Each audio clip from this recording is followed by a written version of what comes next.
So, you finally managed to get your licenses and save enough money to be able to buy your very own crafting stations, and now you want to learn every trick of the trade to become a master craftsman.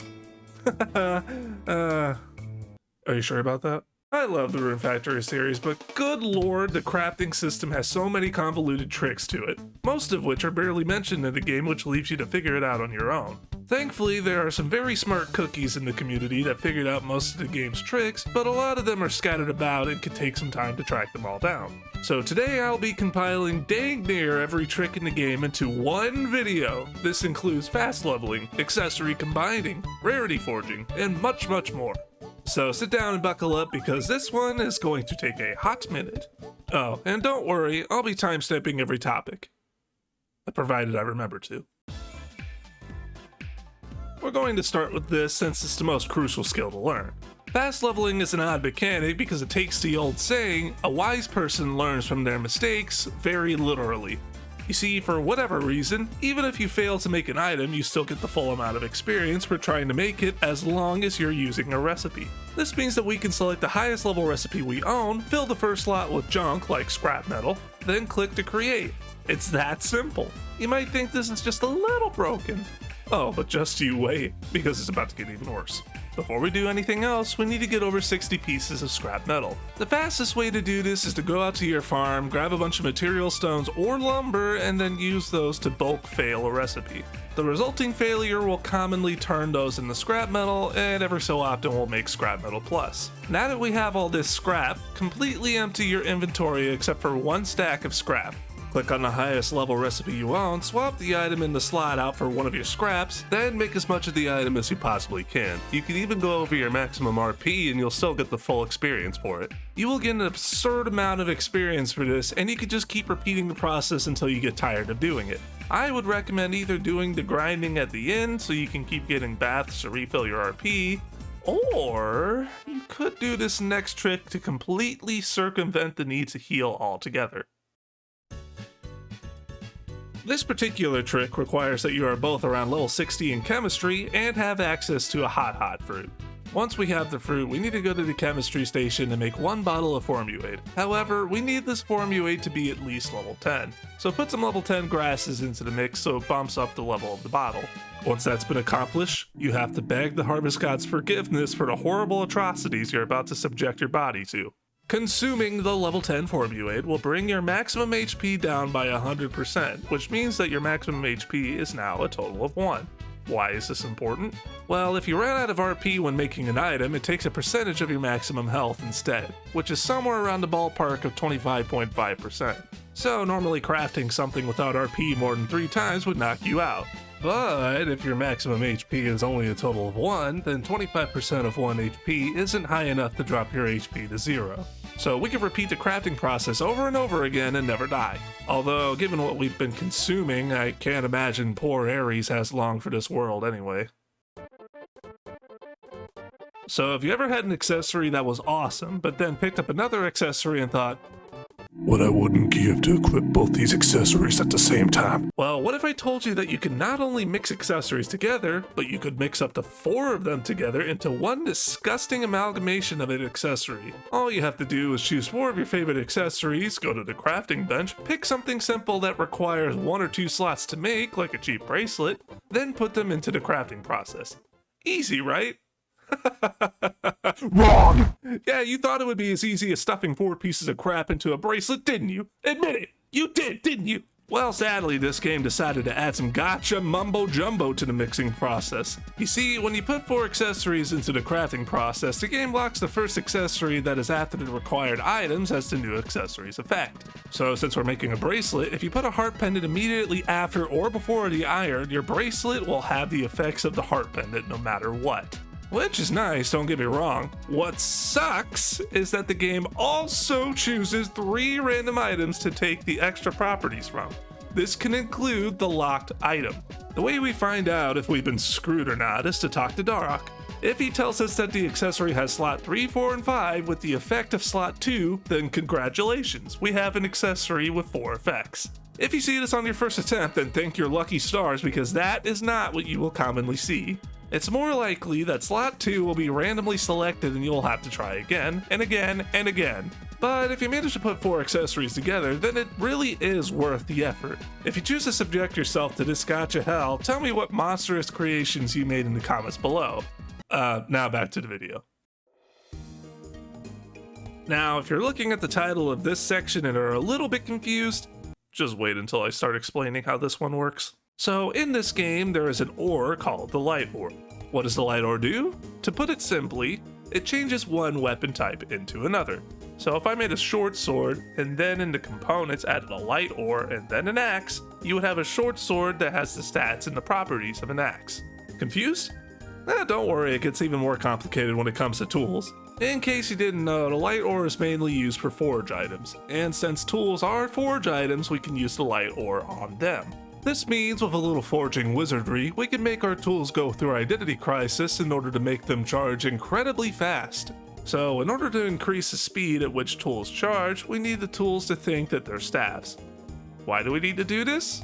Well, to make a very complicated subject simplified, it's because a lot of items can change how the staves behave. But the only item we care about right now is the sweet potato, because it increases how fast staffs can charge. Now, you might think this is as simple as putting a light ore, a staff, and a sweet potato into the crafting mix. But there are just a couple more steps you have to take when it comes to this. So I will talk you through this slowly so you don't end up making 5 failed platinum hammers. Like I did. First, you need to make a basic staff. Next, you need to pick a tool of your choice, then in the crafting process, add a light ore and the staff you just made. Finally, after you've made the tool of your choice, you have to upgrade it with a sweet potato, because now the tool thinks it's a staff, and when the staff is upgraded with a sweet potato, it has increased charge speed. If you followed these steps exactly, then congratulations. You now have a tool that charges in the blink of an eye. Just don't accidentally hammer all your crops when trying to break stones. Like I did. This is the subscribe trick. If you click on the subscribe button below this video, then you will get, well, nothing except for my eternal gratitude. Well, I had to shoot my shot. Well, back to the video. Also, like the video, please and thank you. Thankfully, this trick is simple and easy to do. See this dish? Well, sadly, the items I need to use to make it aren't level 10. So if I try to make a dish using these items, then we'll get a dish that's level matches the average levels of the items that I used. However, we can also use the level averages to our advantage. Let's say we needed to make some onigiri. Since I have to buy the rice, it will always be a level 1 ingredient, unless I somehow manage to find a higher level rice in a chest. But if I add some level 10 turnips to the mix, it'll take the averages of all those turnips and shoot up all the way to level 8. Easy, right?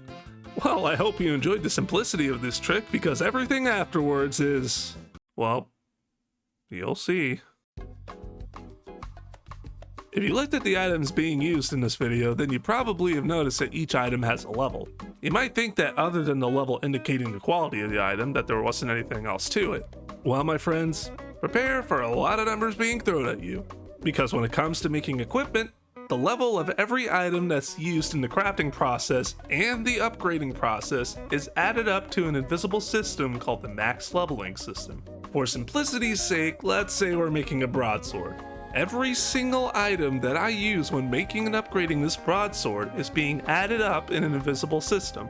When the numbers that are being added up reach a certain point, you get what's known as a level tier bonus, which gives your weapon some extra attack and magic attack, and your equipment some extra defense and magic defense. The max bonus you can reach is tier 5 at a total item level of 150.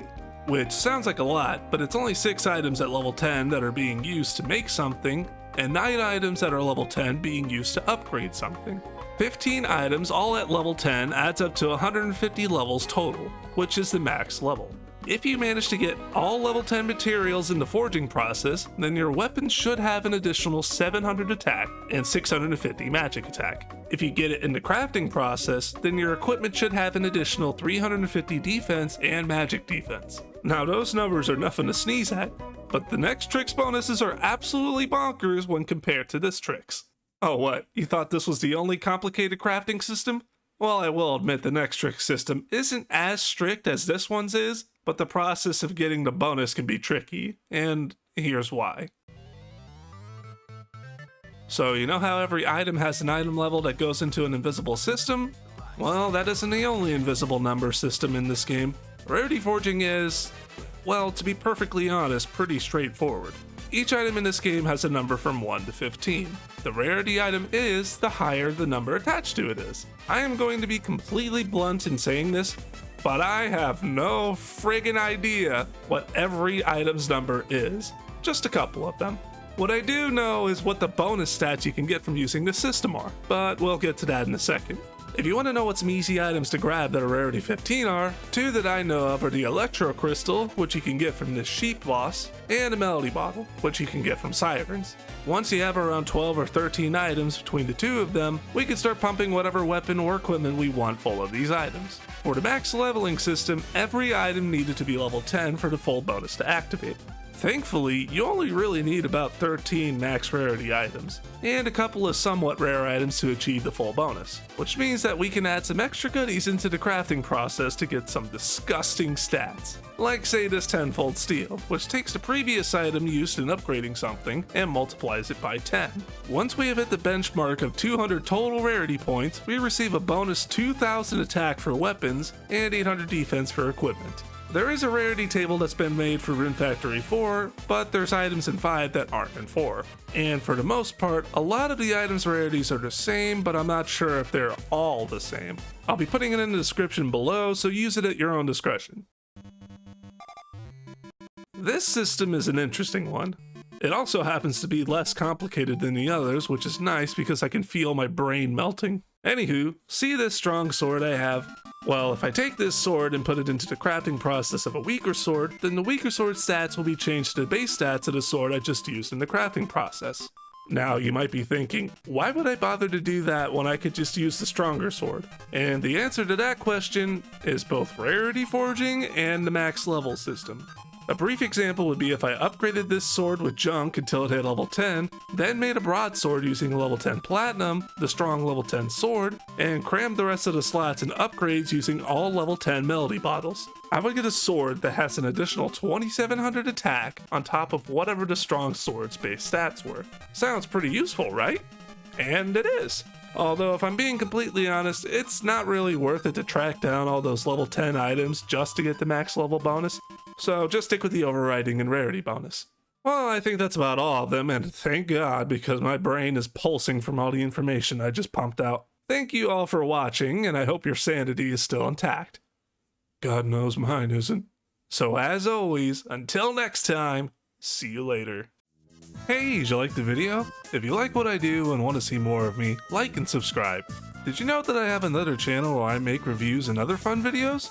Click the description below if you want to know more. Well, now I gotta go crawl back into the hole I live in until I'm finished with the next video. So I guess I'll see you then.